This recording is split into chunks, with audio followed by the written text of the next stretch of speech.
La VARAP, c'est une véritable PME finalement, qui vit grâce à l'action de ses bénévoles. Ces bénévoles aujourd'hui au nombre de 80, dont la moitié à peu près, une quarantaine de parrains-marraines.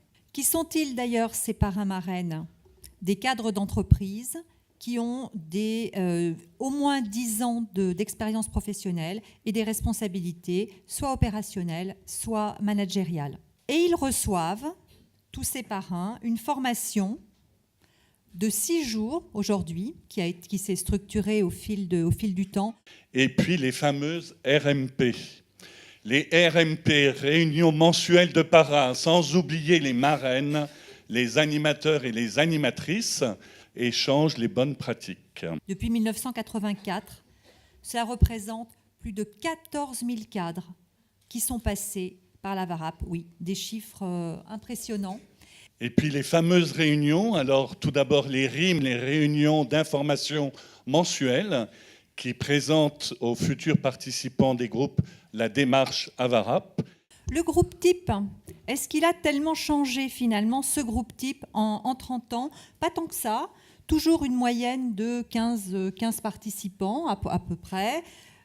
Une moyenne d'âge de 44 ans, avec 52% de femmes. Ça, c'est un pourcentage qui a augmenté au fil du temps, mais relativement stable. Le pourcentage de cadres en activité, important, puisque même 25% des groupes sont constitués de cadres en activité.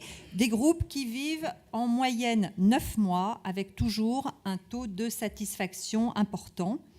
Et puis, la VARAP, c'est une grande famille, bien sûr, avec le réseau Avara Club, qui a pris la suite pour les anciens d'Avara Links, que vous avez peut-être connus, deux rencontres dédiées aux entretiens réseau, au travail du réseau, tous les mois. La VARAP s'est structurée sur les 2 grands réseaux sociaux que sont LinkedIn et Viadeo. Les fameux ateliers intergroupes qui ont été créés dans les années 2000. Alors il y en avait 2 à l'époque. Il y avait l'atelier réseau et l'atelier téléphone. Depuis, ils ont augmenté parce qu'il y en a 22 à aujourd'hui, animés par des bénévoles, soit des anciens de la VARAP, soit des personnes extérieures, et qui complètent bien la méthode d'ailleurs. Et il y en a eu, en 2014, il y a eu 100 jours d'animation d'ateliers intergroupes. La VARAP, une grande famille, ne résumons pas la VARAP aux activités d'Île-de-France, puisque l'association est présente quasiment partout en France, avec surtout 5 délégations régionales indépendantes, Marseille, Nice, Toulon, l'Aquitaine et Nantes. Et dès le mois de janvier, l'ouverture donc de nouvelles délégations à Rouen et à Lyon. Un grand merci à tous les avarapiens qui ont été à l'initiative de la naissance de ces antennes, puisque c'est toujours à l'initiative d'un avarapien que ces développements ont été rendus possibles.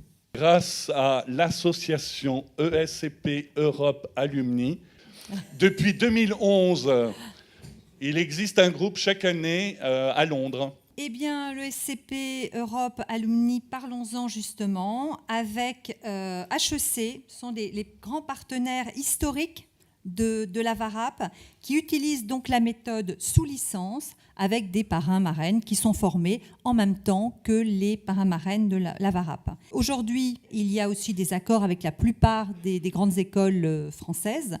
Et ça représente, en 2014, 25% de l'activité de la VARAP en Île-de-France et également 15% du total national, donc grâce à ces partenariats. Il y a la ville de Neuilly qui nous prête des salles, qui nous met à disposition. Et puis, il y a le Pôle emploi et l'APEC où les consultants conseillent certains participants à venir approfondir leur projet professionnel au sein de la VARAP. Simplement, ce qui est intéressant à voir, j'ai fait un graphique avec les groupes et les participants, 2 grands pics, un en 94, où on voit que le nombre de groupes et le nombre de participants augmentent. L'arrivée d'Internet en 2000, donc en 2003, on voit aussi qu'il y a une augmentation. La crise depuis 2008, et surtout, ce qu'on a voulu mettre en avant, c'est 2013-2014, où nous avons vu une augmentation de 30%, aussi bien au niveau des groupes qu'au niveau des participants. 30 ans après, la VARAP, ce sont toujours des valeurs solides qui perdurent